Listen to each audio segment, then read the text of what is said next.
Hey class, this is video 2 for Tuesday's lecture, and this video is going to focus on chapter 14, which is a whole chapter dedicated to all of the various ways we do hydrolysis reactions to get our macromolecules, our polymers, that we use as fuel, such as the fat and the sugars and the protein in our chocolate cake, and how we get our individual monomer units from that. All right, so our digestion comes within 3 phases to be able to get our energy. The first step is our overall digestion process, and that's where we take our macromolecule, our polymer, and break it down into its monomer units. So remember, our fats, we typically aren't just eating fatty acids. So we're going to be eating our triacylglycerols. And so we need to be able to break them down into their monomer units. So their fatty acids and their glycerols. Our polysaccharides, probably our starches or our, so our amylose and our amylopectin. Or other sugars, we're going to start breaking those down into their monomer units as well. And finally, our proteins, we are going to be breaking those down into their amino acids. And so from here, once we get them down to our individual monomer units, they're going to, in stage 2, get broken down into even smaller molecules, typically acetyl-CoA. And then stage 3, we're taking that acetyl-CoA and producing ATP, or our energy molecule. All right, so this is essentially one figure that depicts the rest of the semester in terms of content. So we will be going through all of these blue arrows throughout the rest of this unit. All right, so as you may well already understand, digestion starts in your mouth. And so the whole reason why we chew is to be able to start to break down the surface area or increase the surface area of which our enzymes can start interacting and reacting with the food we are eating to start to break it down. All right, so let's start with proteins, since that was the first macromolecule we talked about. So proteins are digested. Remember how the primary reaction that we're doing here is our hydrolysis reaction. So we are adding water across the peptide bond to get our individual amino acids back. Now there's a whole great big signaling cascade that's going to occur to tell your stomach and the rest of your organs what to do. So when you eat that steak, what's going to happen is your proteins are going to start to be degraded in your stomach. And this is through the enzyme pepsin. Okay, so if a lot of your medicines that you take for acid reflux and stuff like that are actually going to be inhibitors of pepsin and try to increase and neutralize the pH in your stomach. So there's your connection to every day. The other aspect of what's going on in your stomach is that, remember, if we decrease pH, what's going to happen to our protein structure? Well, it's going to get denatured. And as it gets denatured, we can allow for more enzymes to be able to come in and break down our proteins. All right, so what stimulates this? Once our pepsin starts breaking down our protein, we get oligopeptides, and these oligopeptides are going to stimulate the secretion of secretin, and it's also going to increase the secretion of sodium bicarbonate and bile salts. Okay, so bile salts we'll talk about in a few seconds when we get to lipids. But essentially they're there for emulsification. So as we move our products down into our intestines, sodium bicarbonate gets released. So let's think about this. Why would sodium bicarbonate get released in the small intestines? Well, that's probably going to allow us to neutralize some of that acid in the stomach. Okay, so typically our small intestines are going to be more basic in nature. Remember, our pepsin acts, our pH range, our optimal pH range for pepsin is in the low pH range, and our serine proteases, which are typically our digestive enzymes, okay, those are going to be found in our small intestines, and those are going to have optimal pHs higher. And that's because of the neutralization that's needed to neutralize your acids coming out of your stomach. All right. So once we get into our small intestines, we are also going to start releasing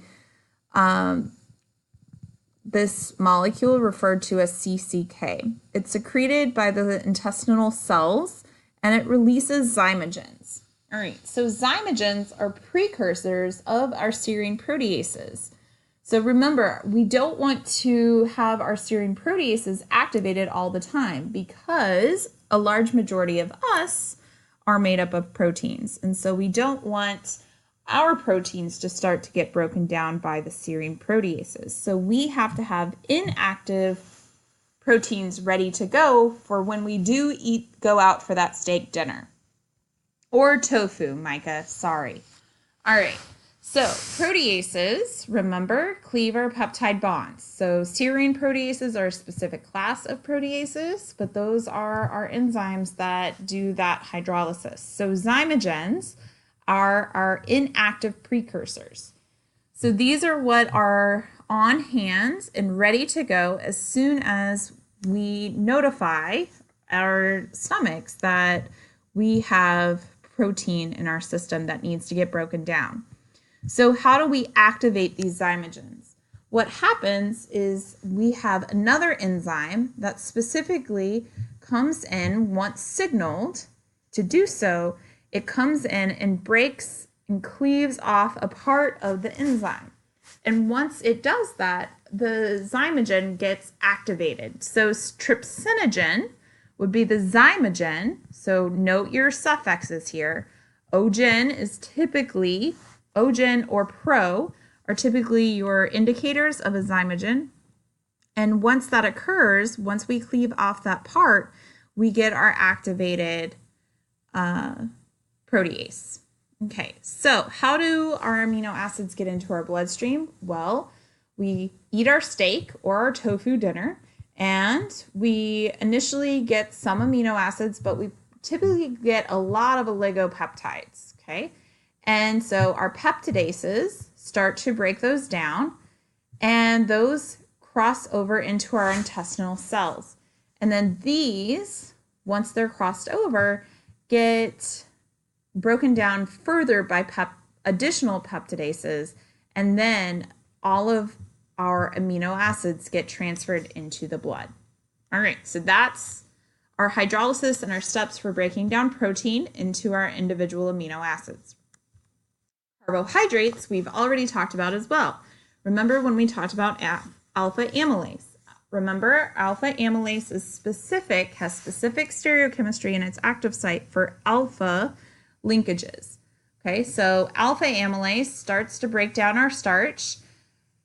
Quiz, is this amylose or amylopectin that's depicted here for our starch?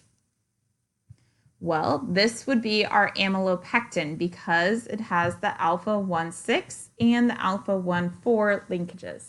All right, so alpha amylase is going to break down our glycosidic bonds, and additionally, that's going to make individual saccharide molecules. Okay, so alpha amylase only breaks 1,4 glycosidic bonds if at least 2 saccharides are on each side of the bond. So that leaves different oligosaccharides available to still need to be broken down into our glucose or additional monomer units. So alpha amylase is the primary enzyme that's dealing with this, but we do have additional ones. Again, what we need to realize is we're doing hydrolysis to break down our glycosidic bonds.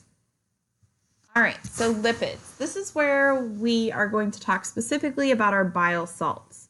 So remember that our bile salts are a type of lipid. So if we look at our bile salt structure, we see our polar head group, our alcohol, and our 4 fused ring structure. So this is it's based off of cholesterol. Okay, so it's synthesized from cholesterol, and it's stored and secreted in the gallbladder. So the purpose of these bile salts is to create an emulsion. Okay, so remember, our intestinal tract in our stomach is still an aqueous solution. So our lipids are going to have a difficult time interacting with that aqueous solution. So we need to have something to carry those lipids through that solution. And so our bile salts help to do that because it has a polar head group, and it also has a polar tail. And so it allows us to be able to form micelles with our lipid monomer units. So remember, our lipases are what are going to start breaking down and hydrolyzing our triacylglycerols into our fatty acids and our glycerol molecule. All right, so what happens is our micelles form, and it allows for our bile salts to emulsify. Think Italian salad dressing, right, where we have our oil and water mixing or emulsifying. And so in the absence of these bile salts, what happens is that we don't have as good of micelle formation, and so our fats get lost through our feces. We don't tend to absorb our fats. And so that's actually one way to determine if your gallbladder is going, because you tend to have fatty stool, clear mucousy stool. And so that's one check for you to see. Okay, so specifically for phospholipases, this should be familiar because this was our initial substrate for our eicosanoid pathway, right? We start with a phospholipid, and our phospholipase, which are the enzymes that get inhibited by our glucocorticoids, are what break down our ester bonds in our phospholipid. Okay, so our phospholipase, depending upon which phospholipase we're talking about, A1, A2, C, or D, each of those are going to cleave a different ester bond. And then these phospholipases are actually what's found in snake, bee, and wasp venom. And how they work is that they're going to lyse the red blood cell membrane by digesting the glycerophospholipid. And once that happens, you are going to have your red blood cells come apart because they've lost their membrane.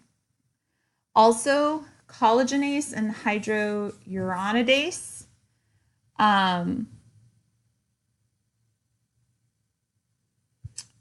these are enzymes that snakes typically also have because these help to aid in digestion of connective tissue. Why would this matter? Well, because typically your snakes are going to swallow their prey whole, and so therefore they need to be able to break down the collagen and other tissues that are involved. All right, so that's going to end the discussion of chapter 14. Remember, the big focus and the big idea out of this chapter is lots of different ways to do hydrolysis reactions and lots of different enzymes to catalyze those hydrolysis reactions. Look forward to videos 3 and 4 covering chapter 15, metabolism basics.